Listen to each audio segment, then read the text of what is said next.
On July the 2nd, the Sisters of St. Joseph of the Apparition celebrated the feast of Our Lady of the Ark of the Covenant in Kiryat Yaarim, where the church dedicated to her stands.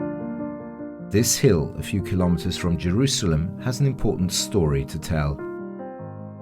It is from here that King David took the Ark of the Covenant to Jerusalem. For the people of the Old Testament, that would be their walk with God, God in their midst.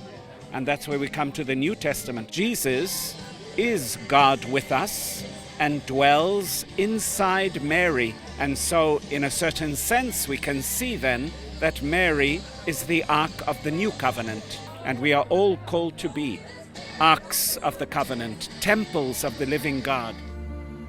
The ancient story is intertwined with that of the Sisters of St. Joseph of the Apparition, who have owned the hill for more than 100 years and are the custodians of this tradition. Sor Giuseppina aveva una somma di denaro che non sarebbe bastata, ma nel momento in cui è andata a cercare. Sister Josephine had a sum of money that would not have been enough. But the moment she went to look for the money under the floor tile where she had hidden it, as she counted the money, the amount was exactly the amount asked to buy the hill. So the hill became the hill of Kiryat Yaarim, guarded by the Sisters of St. Joseph of the Apparition. Custodita dalle suore di San Giuseppe dell'Apparizione.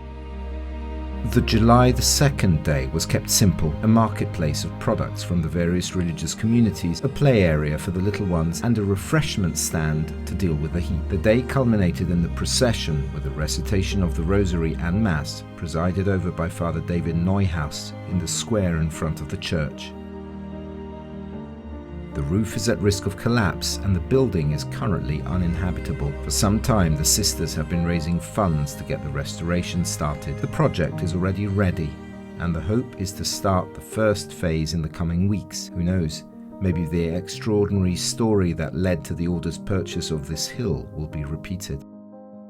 La chiesa è stata consacrata nel 1920. The church was consecrated in 1924, and soon we will have the centennial of the consecration in 2024. And our dream is to be able to celebrate it with a renovated church, because this place is really special. Un posto assolutamente speciale.